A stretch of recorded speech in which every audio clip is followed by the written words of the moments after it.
What up, Cucks? The hater is back. It's Wednesday night, which means it's time to talk about AEW Dynamite.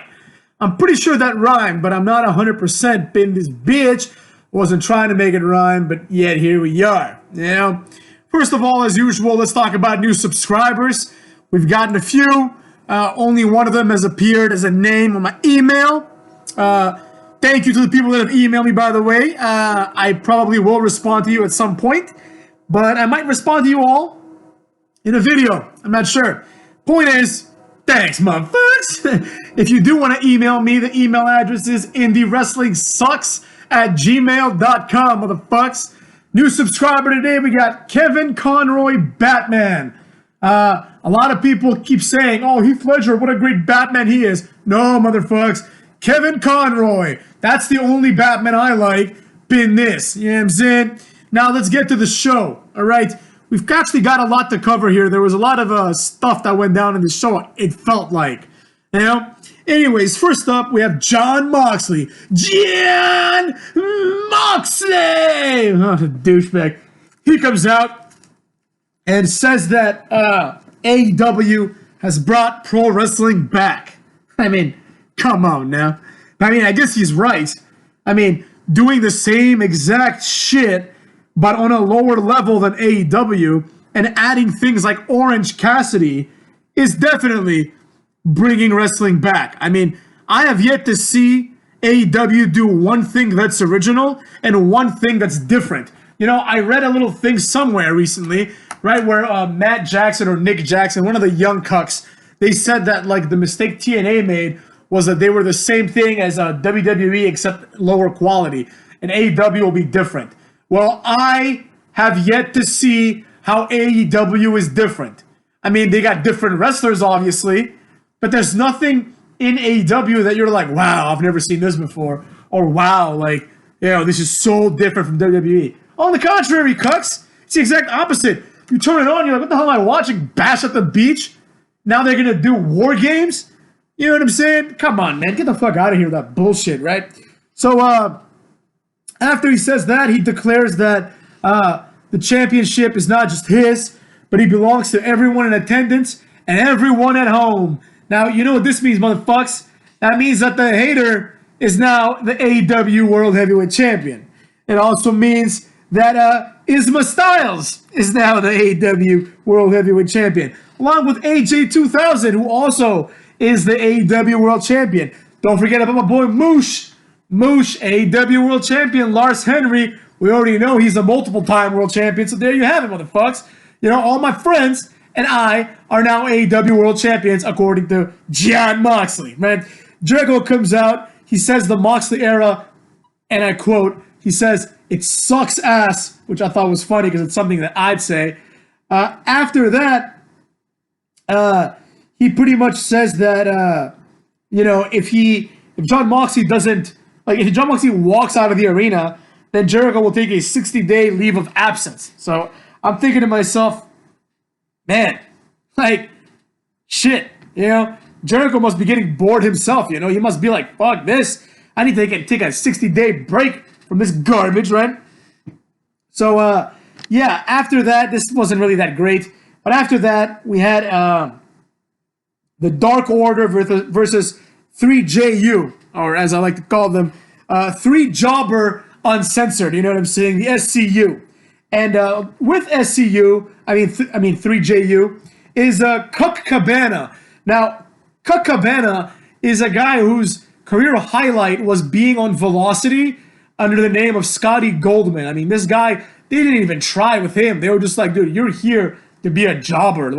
You're never going to get over in WWE. There is a 0% chance that you will ever be anything valuable, right? Now, they introduced Cucked Cabana as being 242 pounds, which is complete horseshit. This guy is at least 270. He is a fat pig. You know what I'm saying? So there you go. He comes out. I don't know what the point of this is. Why he's even in the company. He's not good. He was probably, honestly, the biggest jobber in WWE history. This guy was such a jobber that they brought him in, had him be a jobber, put him on Velocity where he was a jobber, and then they fired him. He didn't do anything. He had the least memorable WWE run of all time Most of you probably don't even know that he was Scotty Goldman. Anyways, it is what it is. The match starts. It's all 4 members of Dark Order. JR says, that's Stu. Don't call me Dick Grayson. Oh my God. I mean, first we got Kevin Conroy, Batman, and now we got a Dick Grayson reference up in this bitch. What the hell's that all about? And, the first time he said it, I'm like, all right, this is the dumbest thing I've heard in my life. But then he kept saying it. He was like, oh my God, like, there it is. Oh, not Dick Grayson. It's not funny, JR. It's not funny, you little shit. I'm actually kind of glad that WWE fired him. I saw a video of the whole thing where Ric Flair was drunk and Jim Ross had absolutely. At first I was like, that's a fucked up thing to fire someone over. But then I saw the video and JR was probably drunk himself. That's what a lot of people were saying. And he was just completely not in control. He didn't do anything. He was just there. He was confused the whole time. Paul Heyman should have done it in my opinion because he was already there. But it is what it is. Anyways, they showed highlights of the great tag match, and this was a very important part of the show. The tag match at Revolution was pretty great. I'm not going to lie. It was a great tag match. But as they were showing highlights, they had these quotes dispersed within the video package, right? And they had Wade Keller being oh, what a great match this is, right? And in the end, of course, the most annoying quote of all was Dave Meltzer saying, this had to be the greatest tag team match in North America. Oh my God. Pause, right? Pause. First of all, let's break down this bullshit statement. Number one, to even say a statement like it had to be the greatest match in North America, right? The implications there are that there's been several very, very good matches outside of North America that are tag matches, right? And that this one, if it's great, it's one of the greatest in North America. In the limited scope of North America, this is one of the best, if not the best tag match. So my first gripe comes with the North America part. Are we really to believe? Are you fucking kidding me? Are we really to believe that that something like Young Bucks versus Hangman Page and Kenny Omega is a better tag match than the Dudley Boys versus the Hardy Boys at Royal Rumble in the first ever tag team tables match? Are you insane right now? Is it better than both TLC matches and the Triangle Ladder match? Are you fucking crazy, motherfuckers? Is it better than any of the, Beer Money versus Motor City Machine Gun matches? Is it? Is it really? Honestly, is it even better, motherfuckers? Is it even better than the Grizzled Young Veterans versus whatever the fuck team they fought on NXT 3 weeks ago? Is it even better than that? It might be better than that. Now that's about it, motherfuckers. It is nowhere close, nowhere even in the realm of the same category as matches involving Beer Money and fucking, Motor City Machine Guns.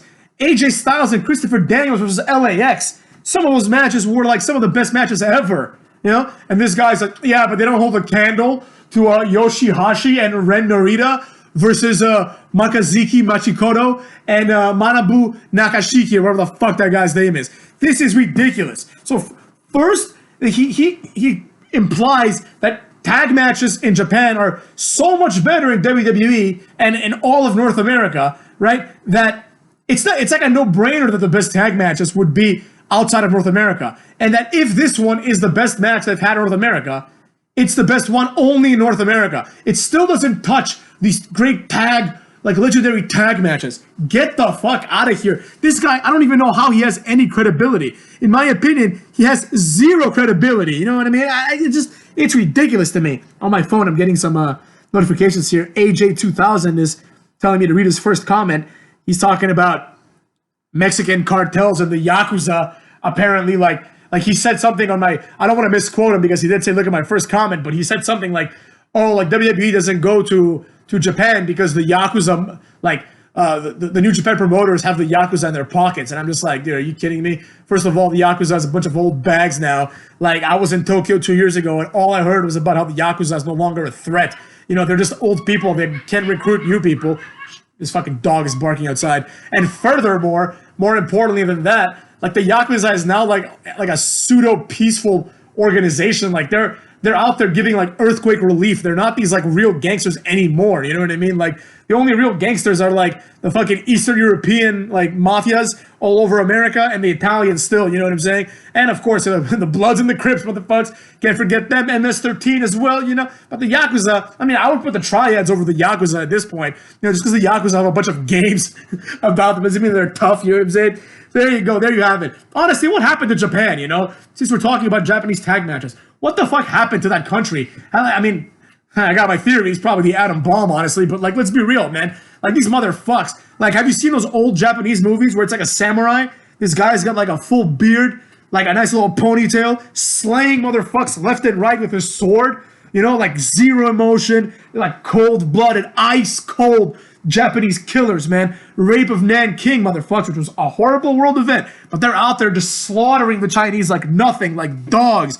Like, I saw this documentary where this Japanese guy, this former Japanese World War II soldier was like, yo, man, when we killed the Chinese, we thought of them as humans. He's like, when we raped and tortured them, we thought of them as dogs. And this guy said this with the coldest look on his face. And these people have gone from that to Hello Kitty, you motherfucks, Hello Kitty, and I'm gonna bleach my hair blonde and become a Japanese rock idol or whatever. What the fuck has happened to the proud warrior culture, the stoicism of the Japanese? These motherfucks were like brutal, man. Have you guys seen Ip Man 1? Ip Man 1, remember the Japanese guys? Not even the main guy that Ip Man fights, but the other guy, like the colonel type, the little sneaky bastard. That guy was like a sadist, man. What, like, these people have gone from sadist to like, oh, friendly rainbows, oh, otaku culture, oh, video games everywhere, you know what I mean? It must really suck to be Japanese, because when I went to Japan myself, I noticed that, like, obviously these people are in the minority. These weirdos with the blonde hair, and these people are in the minority. Most people are normal people, you know? They're like, yo, I am just as ashamed from these otakus as you are by these neckbeards, you know? And at the hostel that I was staying, by the way, if you're ever traveling, stay in a hostel. I decided to stay in a hostel, despite the fact that I could probably afford a hotel pretty conveniently. But the hostel, I met so many people, I had so much fun. But let's continue with this tangent just a little bit. This whole Japan thing, right? I'm sick and tired of this. Oh, in Japan, Katsuyori Shibata. Oh, it's not fake there. It's real wrestling. No, it's not, man. The Japanese, like, at least in the culture, they're fucking weird, man. The real people in Japan, obviously, are normal. In the hostel, there was all these neck beards. Those kind of people, you probably know some of them. People are like, I want to go to Japan and study animation at the University of Tokyo South Campus. Like, those cocksuckers, right? They were there. They were like, oh, we're here to like look at the otaku culture. And I'm just like, oh, stay away from me, man. I'm here to have fun. You know, I'm here to meet people, take in the sights, and take over. They don't call me the demon of Shibuya for no reason, motherfuckers. AKA the Tokyo Ghoul up in this bitch. But anyways, so AJ2000, I'm sure you're listening. I will look at your first comment, but let's be real, man. Enough with this, like, oh, the Yakuza have a stranglehold on Japan. The Yakuza are like, they're like, all they do now is like charity things and like hurricane relief and tsunami relief. They're not like not even the Japanese are intimidated by them, you know? Like, in the bathhouses, they're nowhere to be seen. Like, the bathhouses are like, yo, if you have tattoos, you can't come in. And the Yakuza, like real gangsters, were like, you know what, if they were going to stay out of this one. Now, I'm sure there's some real Yakuza out there, no doubt about it. Obviously, they're still criminals, right? But let's be real. It's not the same thing, man, as it was back in the day. The Japanese, like, I don't know what happened to them as a people, man, but they have been completely emasculated, you know? At least, like I said, at least in the culture. But I digress. Let's move forward, motherfucks. Anyways, yeah, Dave Meltzer, this little twerp, you know, he's probably like the same kind of guy. He's like, oh, Japan, oh, best wrestling in the world. Vince, John Cena couldn't sell out Wrestle Kingdom. If John Cena wrestled in New Japan Pro Wrestling, he would immediately become the best wrestler in the history of New Japan Pro Wrestling. The problem is, you see these fat nobodies like Yoshihashi wrestle like 50-minute matches, and you assume that John Cena can't do that. John Cena is a better athlete than Yoshihashi. He's a better athlete than Okada. You can just look at Okada and Cena, and you can tell that Cena would beat him in anything athletic, you know? He has better cardio, he's stronger, he's probably like a better like technician in anything in the world. You know what I'm saying? So enough about this bullshit, you know? Fucking Dave Meltzer makes me sick, motherfucks. Anyways, next up we have Big Slow. Big Slow versus Leva Bates. Big Slow wins after hitting the Dirty Dancing. Now, I like Big Swole. I'm not gonna lie. Big Slow, she's like, there's something there. I don't like the fact that she dances to the ring and sings along to her rap entrance music because that's overplayed. But I like her. I like her grit. You know, she's got grit, motherfuckers, just like Edge. So Leva Bates, in my opinion, is probably the worst female wrestler I've ever seen in my life. Like, this girl makes fucking Riho look like Shawn Michaels, man. This girl is just so uncoordinated. She's just garbage. And people were like, oh, she was big in like blue pants. Get the fuck out of here. This girl's garbage. She sucks. Fire her immediately. Big Swole wins a squash match real quick. Then the best segment of the night by far, and I can't believe I'm saying this because it involved none other than Cucked Rhodes, motherfuckers. Cucked Rhodes comes out to bore everyone to death. That neck tattoo is not working out. Remove it quickly, dog. He says that like this was such a pretentious promo, you know, and I'm so glad that this segment went the way it went because Cody starts out by saying he's uncomfortable. And I'm thinking to myself, that makes two of us, pal. What do you think of them apples, right?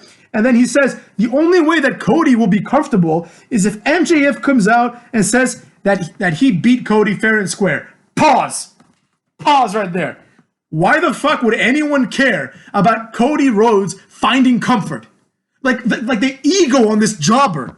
You know, like, just when you think it can get bigger, this guy has the ego of 10,000 people. He's like, the only way I'll be comfortable, the end, right there. I don't care. Why would MJF care about you being comfortable? He beat you fair and square, you know, like in the match that you guys set up, right? I mean, he cheated, obviously, but he beat you. And now he's like, oh, the only way that I'll be okay with it. No one cares if you're okay with it. And even in kayfabe, MJF doesn't give a shit about Cody. He wants to whip him like a dog, you know what I'm saying? But Cody's like, the only way I feel comfortable is enough. Seriously, enough. That's all I'm thinking right now is enough. And then music plays, and then the Titantron say Jake the Snake Roberts. So I'm thinking to myself, oh my God, no. Like, why are you doing this? Because what I assumed was going to happen was Jake the Snake Roberts was going to go in there and give Cody a pep talk, right? And he was going to join the Nightmare family. You know what I'm saying? Maybe they could tattoo the Cody Rhodes neck tattoo on his ass or something, right? I just assumed he was going to be one of the 7 people that comes with Cody in pay-per-view matches, like DDP, Brandy Rhodes, QT Marshall, the Young Cucks, Gold Dust, everyone, like the Dog.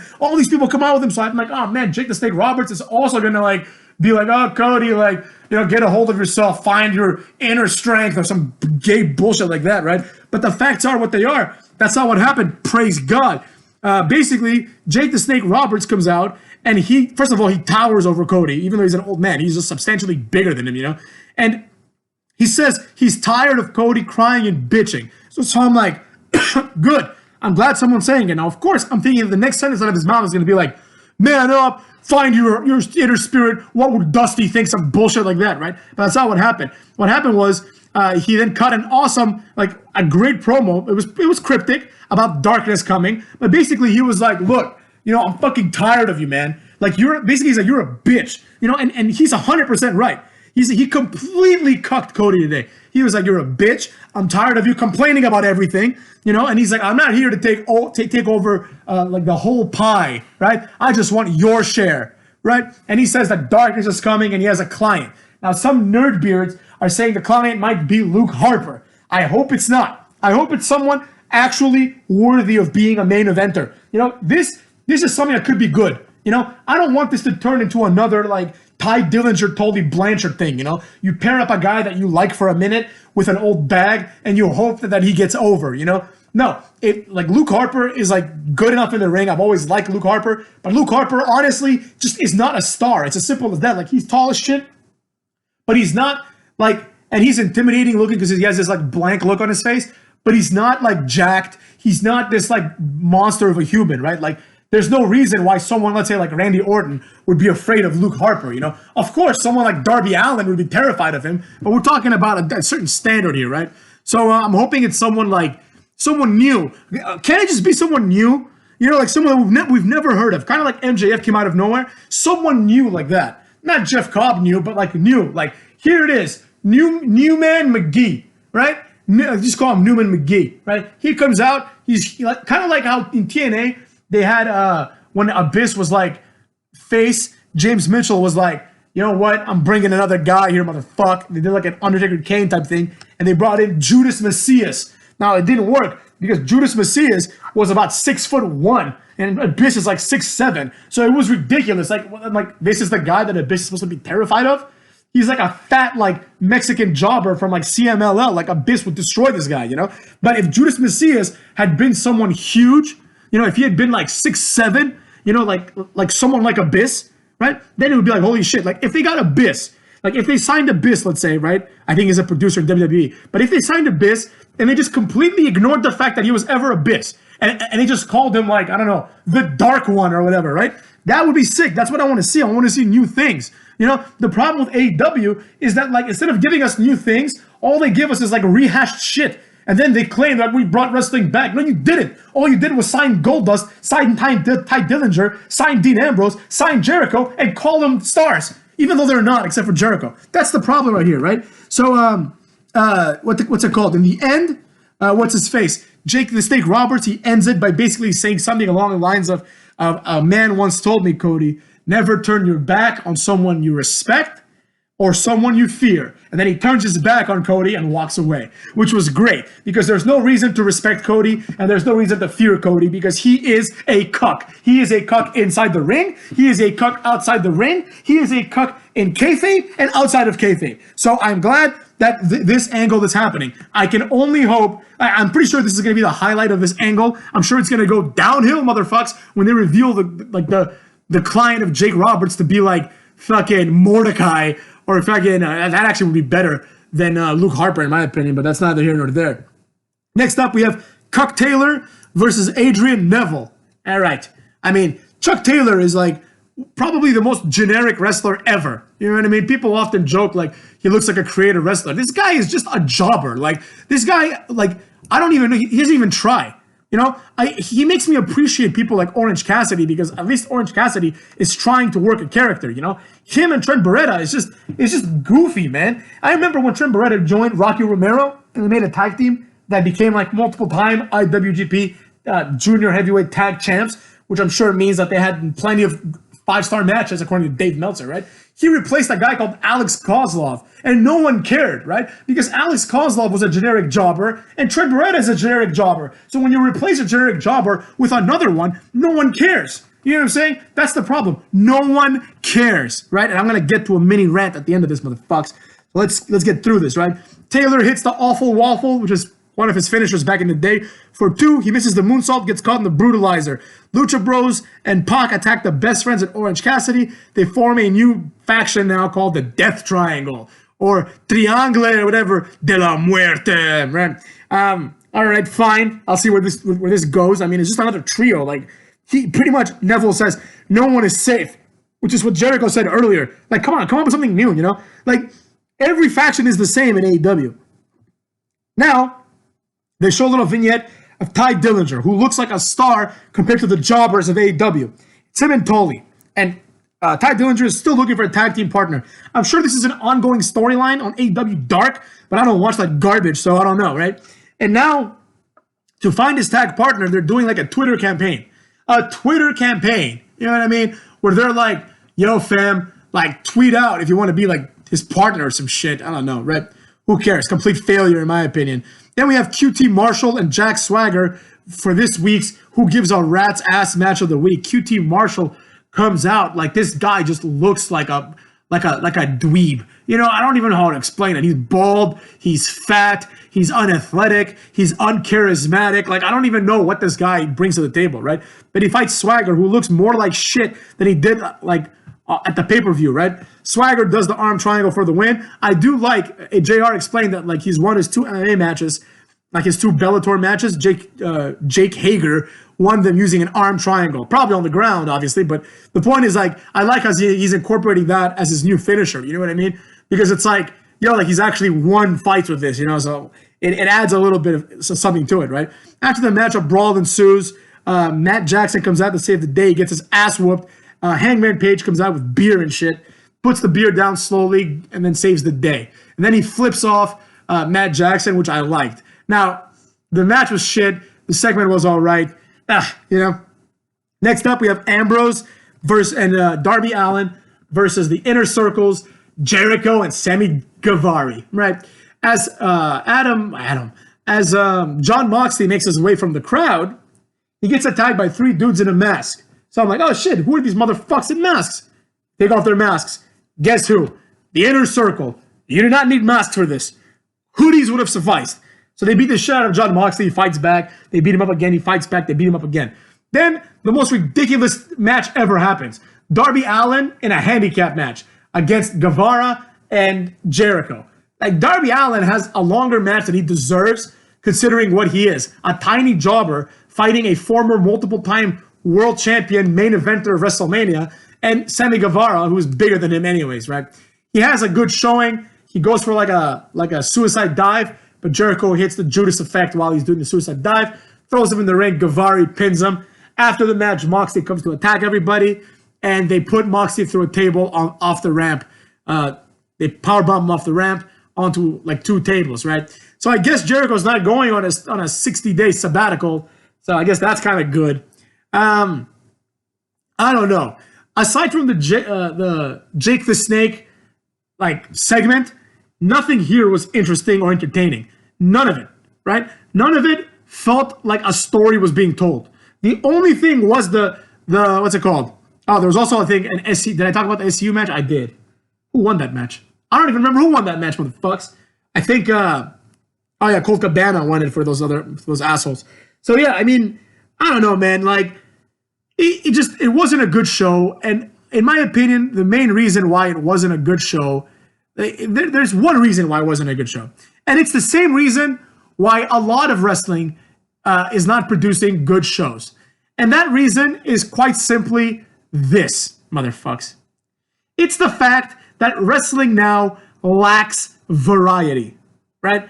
Variety is extremely important in wrestling. I was gonna make a whole video about this, but I guess I'll condense it for you motherfucks into this one. So variety is something like this. In the Attitude Era, right, let's say WCW, you start the match off with cruiserweights. If you're someone that likes to see people flipping around, that's the match for you. You tune into the cruiserweights. Then you get to the story-heavy segment of the show, where we have storylines and shit like that. Then there's a tag match. There's a women's match, right? And then later on, as wrestling evolved, they did things like hardcore matches, right? They're like, all right, here's a hardcore match. You don't like wrestling? You don't like people jumping around? Maybe you like people hitting each other with trash cans, right? And some people did, motherfucks, right? And the point was that there was something for everybody, number one. And two, you had reasons to be tuned in the entire time. Because you might watch the cruiserweight match and be like, oh, okay, that was pretty cool. I wonder what's next. And then they give you something that you don't expect. Like, holy shit, now it's Big Show versus Taker, let's say, right? Oh my God, that's pretty cool. I just saw 2 tiny men fight. Now I want to watch 2 big men fight, right? Then it's a hardcore match. You're like, holy shit. Then it's a tag match. Then it's like some gimmick match, right? Then it's like a skit. You know, you give people a variety of things so everyone is happy, and that so people that are happy with wrestling in general are happy the whole show. That's the point, right? Now, take AEW and honestly NXT as well, right? What the fuck is happening with AEW and NXT, right? None of this is happening. It's the same shit. You know, you have 2 guys wrestling like cruiserweights. Then you have Keith Lee and fucking Dominik Dijakovic wrestling like cruiserweights. Then you have women wrestling like cruiserweights. Then you have no storylines whatsoever. The tag teams wrestle like cruiserweights. So, like, at a certain point, I'm thinking, and then to make matters worse, right? The next week, what are you gonna see? A rematch of what you just saw. How many times have we seen Dominik Dijakovic and Keith Lee? How many times have we seen Rollins and Buddy Murphy against, like, fucking now the Street Profits, but for a while, Kevin Owens and Samoa Joe? How long do we have to tolerate this, right? That's the problem. In WWE back in the day, you never have to tolerate it. Because it was like something like, all right, first you'd have like Dean Malenko versus X-Pac, let's say, right? I'm just throwing it out there. Right? A nice little fast-paced, technically sound match between 2 cruiserweights, right?